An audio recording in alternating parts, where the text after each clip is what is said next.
Good evening, everyone. So, welcome back to GK Insights. And today we are going to discuss about the Muhammad Ghori. And in the previous video, we had discussed about the Mahmud Ghaznavi.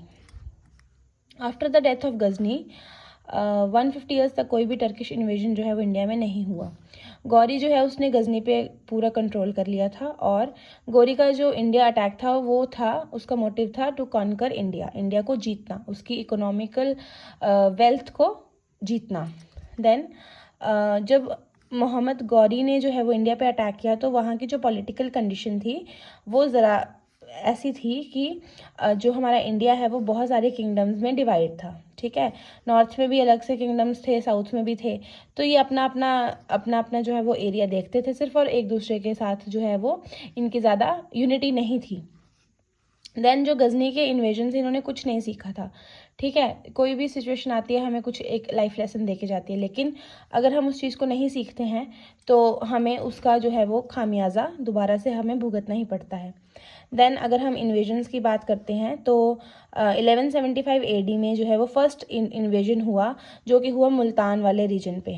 ठीक है, मुल्तान के reason पे जो ये invasion हुआ, और उसने क्या किया, जो ये है गौरी ने, कि मुल्तान को जो है वो कैप्चर कर लिया और वहाँ के जो राजा थे करमाती उसको हरा दिया। ठीक है, 1178 AD में अटैक किया अनहिलवारा गुजरात का एरिया। ठीक है, देन उसके बाद 1191 में फर्स्ट बैटल ऑफ तराइन हुआ, वो हुआ थानेश्वर में, और थानेश्वर इसको बोला जाता है फर्स्ट बैटल ऑफ तराइन, और थानेश्वर जो कि है हमारा हरियाणा वाला एरिया, हरियाणा में पड़ता है ये। ठीक है, तो इसका जो बैकग्राउंड था ना वो ये था कि जब गौरी ने अटैक किया बठिंडा पे और उसको कैप्चर किया, तो जो बठिंडा था ना, जो बठिंडा प्रोविंस थी वो थी हमारे पृथ्वीराज चौहान के अंडर थी, है ना, उनका वो डोमिनियन था। जैसे हमारे पृथ्वीराज चौहान थे एक राजपूत रूलर, तो उनका ये पार्ट था, तो उस पर उन्होंने फिर इनडायरेक्ट जो डायरेक्ट क्लैश ले लिया था इन दोनों के बीच में, वो डायरेक्ट क्लैश की वजह बनी। ठीक है ना, क्या कि बठिंडा का उन्होंने कैप्चर कर लिया था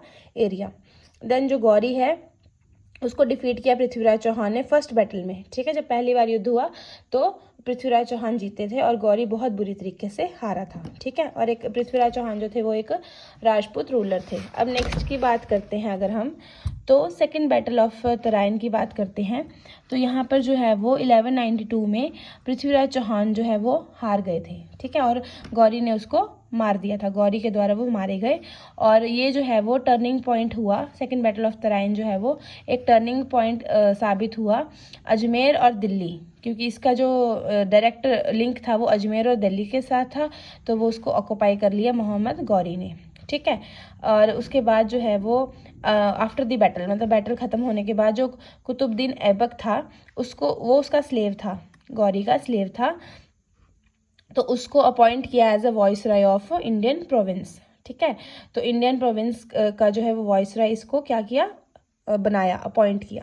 देन बैटल ऑफ चंदावर की अगर हम बात करते हैं तो ये हुई थी हमारे जयचंद के बीच में, कन्नौज के राजा, और जो है वो गौरी के बीच में, तो उसमें जयचंद को मार दिया गया था गौरी के द्वारा।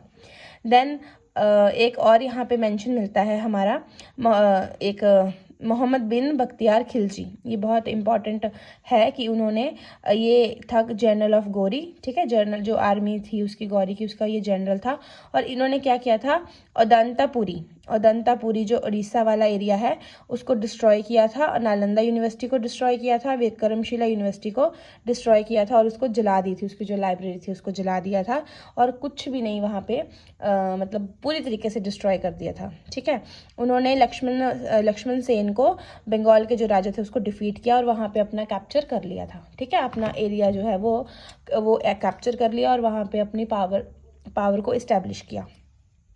अब ये जो है बख्तियार खिलजी, इन्होंने मिलिट्री एक्सपीडिशन किया अगेंस्ट बिहार एंड बंगाल, तो ये वाला एरिया इन्होंने कैप्चर कर लिया। अब डेथ की बात करते हैं तो असैसिनेट हुए, जो गौरी जो है वो असैसिनेट किया उनको खोखारी इन 1206 में। ठीक है, वो अपनी इवनिंग प्रेयर के दौरान जो है वो मारे गए।